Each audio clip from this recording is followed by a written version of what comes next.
Ano ang palagay niyo rito? May isang taong may dalawang anak na lalaki.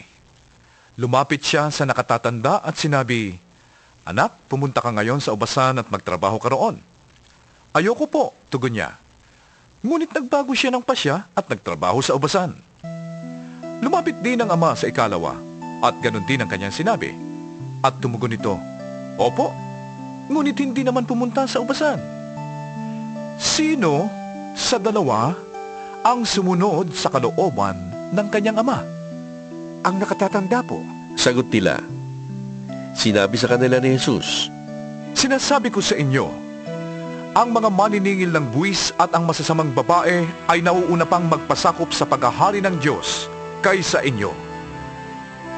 Sapagkat naparito sa inyo si Juan at ipinakilala ang matuwid na pamumuhay at hindi ninyo siya pinaniwalaan. Ngunit naniwala sa kanya ang mga maniningil ng buwis at ang masasamang babae. Nakita niyo ito, subalit hindi pa rin kayo nagsisi at naniwala sa kanya. Pakinggan ninyo ang isa pang talinghaga. May isang taong nagtanim ng ubas sa kanyang bukid. Binakuran niya ang ubasan, nilagyan ng pisaan at tinayuan ng isang mataas na bantayan. Pagkatapos, kanyang pinaalagaan sa mga kasama ang ubasan at siya'y nagpunta sa ibang lupain.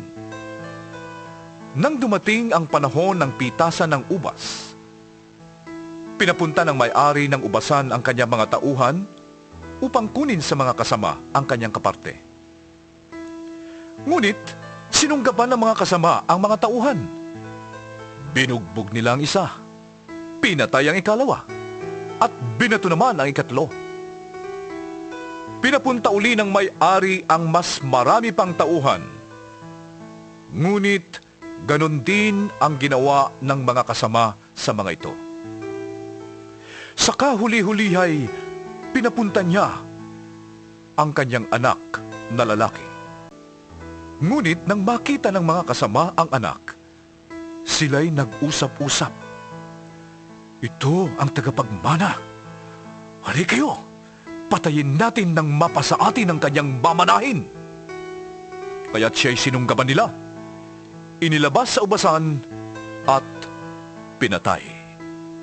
at tinanong sila ni Jesus, Pagbalik ng may-ari ng ubasan, ano kaya ang gagawin niya sa mga kasamang iyon? Sumagot sila, Lilipulin niya ang mga masasamang iyon at paalagaan ng ubasan sa ibang kasama na magbibigay sa kanya ng kaparte sa panahon ng pamimitas. Nagpatuloy pa si Jesus, Hindi pa ba ninyo nababasa ang talatang ito sa kasulatan? Ang batong itinakwil ng mga tagapagtayo ng bahay ang siyang naging batong panulukan. Ginawa ito ng Panginoon at ito'y kahanga-hangang pagmasdan. Kaya nga sinasabi ko sa inyo, hindi sa inyo maghahari ang Diyos, kundi sa mga bansang maglilingkod sa Kanya ng tapat. Ang bumagsak sa batong ito ay magkakadurog-durog, at ang mabagsakan nito'y magkakaluray-luray. narinig ng mga punong pari ng mga Hudyo at ng mga Pariseo ang mga talinghaga ni Jesus at naunawaan nilang sila ang pinapatamaan niya. Siya ay dadakpin sana nila, ngunit natakot sila sa mga tao sapagkat kinikilala ng mga